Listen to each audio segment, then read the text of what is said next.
Amen. Je le déclare sur ta vie. Tu ne quitteras pas cette nation avant d'avoir accompli ce pourquoi tu es né. Tu deviens, tu manifestes, tu as une bénédiction pour ton pays, dans tous les secteurs d'activité, dans tous les domaines. Le Seigneur te fait briller. Le Seigneur fait de toi une personne influente. Tu as une lumière dans ce pays pour la gloire de Jésus. Je le déclare sur ta vie, je le déclare sur ta famille, je le déclare sur ta maison. Tu es béni au nom de Jésus. Tu as une source de bénédiction pour cette nation. Pas seulement pour cette nation, mais pour plusieurs autres nations.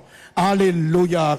Pendant que j'étais en prière en train de préparer ce moment, l'Esprit du Seigneur me remplissait de paroles prophétiques pour la RDC. Et je crois que pendant ce temps, je vais les libérer. Car, écoute déjà ce que l'Esprit m'a dit. Il dit de cette nation a été saignée. Cette nation a été meurtrie. Et toutes les nations ont profité du sang de cette nation. Toutes les nations en ont profité, profitant de ses minéraux, profitant de ses sources. Mais Dieu dit de même que le sang de cette nation a coulé et a alimenté la prospérité des nations. Dieu déclare ceci. Les hommes de cette nation, pas seulement leurs richesses, influenceront les nations. Tous ceux qui ont emprunté de la RDC, vous n'allez pas emprunter seulement la terre. Voilà ce que dit le Saint-Esprit. Vous l'avez fait, mais toutes les nations, vous avez une dette spirituelle envers cette nation. Le temps du Congo de la RDC arrive, où cette dette-là va se payer par un envoi d'hommes, de femmes, de missionnaires qui régneront dans le pays.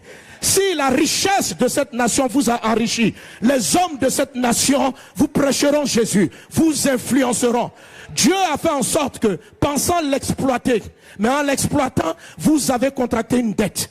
Nations du monde entier, que ce soit les États-Unis, l'Europe, en exploitant ce pays, vous avez contracté une dette. L'Esprit de Dieu m'a parlé des dettes de toutes les nations vis-à-vis de la RDC. Et cette dette-là sera payée, pas sur le plan seulement financier, mais Dieu la garde sur le plan spirituel, afin que la RDC puisse réclamer les nations, afin que la RDC puisse réclamer les peuples, les pays, pour dire Seigneur, nous avons des droits aux États-Unis, nous avons des droits sur la France, nous avons des droits.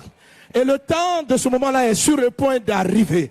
Les choses vont se mettre à plat jusqu'aux environs de 2030. 2035, on va voir cela davantage être manifesté. Le règne de Dieu manifesté. Dieu attend le bon moment, qu'il y ait des hommes et des femmes de la qualité qu'il attend. Dieu attend le bon moment. Le moment de la réclamation n'est pas arrivé, car la nation n'est pas encore prête, car les hommes que Dieu cherche ne sont pas encore là. Lorsque Dieu a vu David, il dit, j'ai trouvé David, parce que Dieu était à la recherche. Le peuple mettait la pression, et sous la pression, Dieu a choisi Saül. Mais Dieu savait que Saül n'était pas prêt, et Dieu savait qu'il n'était pas prêt. Saül était choisi sous la pression du peuple. Pendant ce temps, Dieu cherchait quelqu'un, Dieu cherchait des hommes, Dieu cherchait des femmes. Lorsqu'il a vu David, il dit, enfin j'ai trouvé David. Ça veut dire que Dieu est à la recherche. RDC, Dieu m'a dit qu'il cherche des hommes dans tous les domaines, pour la nation, dans tous les secteurs. Le Seigneur est en train de chercher. Qu'est-ce qu'il recherche? Des hommes et des femmes qui ont le cœur dont il a besoin. L'élévation vient de Dieu, l'influence vient de Dieu, mais Dieu attend le cœur.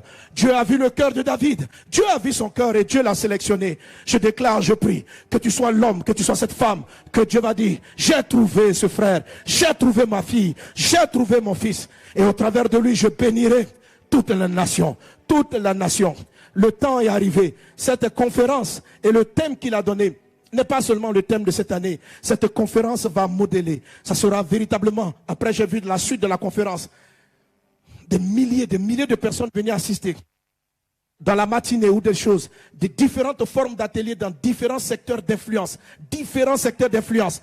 Ce n'est pas simplement un stade pour la plénière, il y aura les plénières. Mais dans la journée, vous allez avoir des hommes d'impact, parlant de l'économie, parlant de l'agriculture, parlant de comment l'église peut influencer. Les gens, je vois des gens dans toute forme de salle. La réunion est massive et des gens dans des hôtels. Différents corps de métiers dans des hôtels. Dans la matinée, ce qu'on appellera les sessions matinales deviendront des sessions de formation par secteur d'activité, des sections d'impact.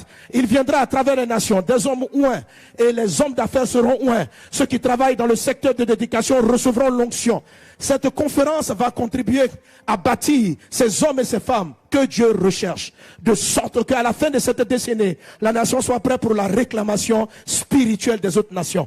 Mais elle ne va pas les réclamer pour l'exploiter matériellement, pour les amener à Christ, pour les amener à Christ, avant le retour du Seigneur Jésus. Avant le retour du Seigneur Jésus, la RDC jouera un rôle majeur sur le plan spirituel, sur le plan industriel, dans tous les secteurs d'activité. Oui, pendant longtemps tu as pleuré, pendant longtemps tu t'es lamenté, pendant longtemps tu as transpiré, et pendant des siècles tu as pleuré. Mais ton Dieu se lève, il sèche tes larmes, il console ton cœur, il te restaure, il te renouvelle, il fait de toi une nation glorieuse, une nation nouvelle. Une nation nouvelle. Cette formation Équilibre 2023 est venue pour trouver des hommes, pour chercher des hommes, pour susciter des personnes que Dieu va dire, j'ai trouvé enfin. Que la grâce et la paix du Seigneur soient avec vous.